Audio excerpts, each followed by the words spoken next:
At St Augustine's, we use the TEEP model. TEEP stands for the Teacher Effectiveness Enhancement Program, and we train all of our teachers to plan and deliver lessons in this way. TEEP is a whole school model with learning, collaboration, and evidence of what works at its core. We've used TEEP to introduce a common language of learning for our teachers, and now we want to share it with you. Understanding how your lessons are planned, where you are in the learning cycle, and each stage's intentions will help you work more closely with your teacher to improve your progress.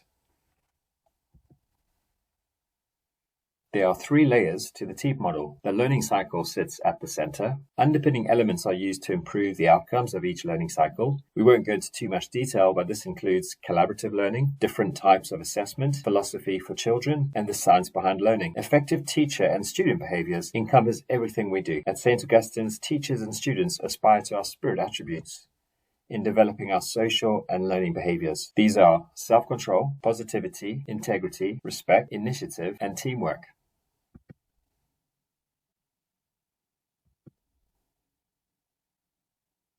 The learning cycle is made up of 6 stages.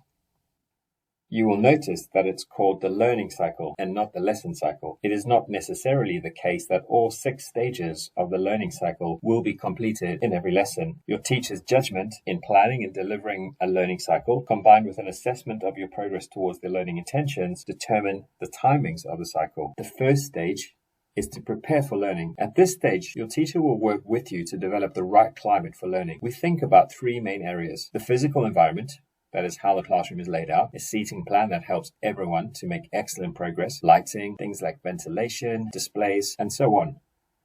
The social, emotional environment, that is creating an atmosphere where you feel safe and you can take risks. Importantly, this means a 100% no put down zone at all times.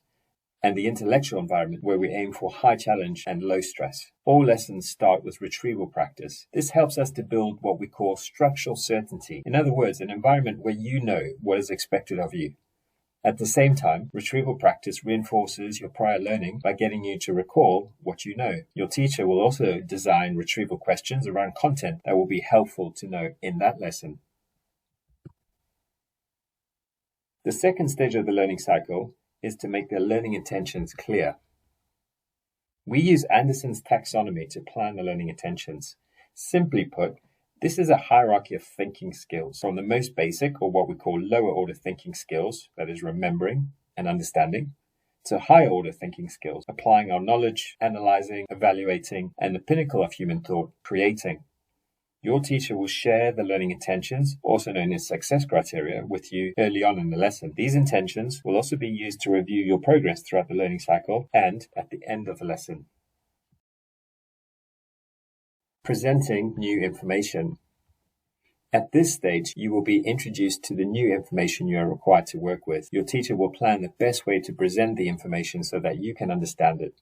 Often they will chunk the information so that it does not overload your working memory. Working memory is the limited amount of information that we can hold in our minds and use to complete a task. You also have long-term memory, which is the enormous amount of information saved in your life. Retrieval practice tests your long-term memory. In other words, you're learning from a previous lesson. But for something to become a long-term memory, you have to think about it first. Think about it this way. Learning can be defined as the creation of long-term memories. And memory is the residual of thought. In other words, what's left behind after thinking. Which means the more you think about something, the more likely it is that you'll remember it later. This is why your teachers encourage you to stay focused. The more focused you are, the more you think about the new information, and the more of it you will remember. And the more of it you can remember, the better prepared you will be for your exams and life after school. Stage 4 is your opportunity to construct meaning.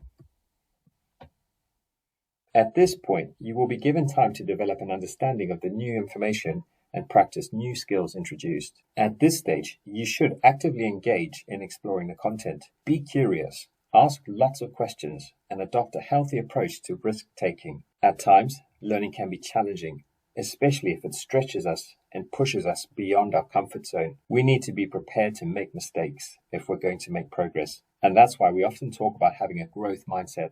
Having a growth mindset is believing that our abilities can be developed through dedication and hard work, that brains and talent are just the starting point.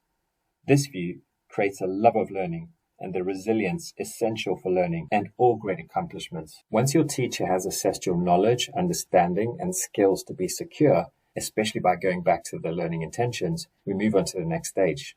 One of the most effective ways to assess your knowledge is through questioning. You will have noticed that your teachers have encouraged you to keep your hands down and be ready to answer. Why is this? First, it ensures that you are listening, engaged, and thinking when a question is asked. Remember, learning is the creation of long-term memories, and memory is the residual of thought. Questions focus your thoughts.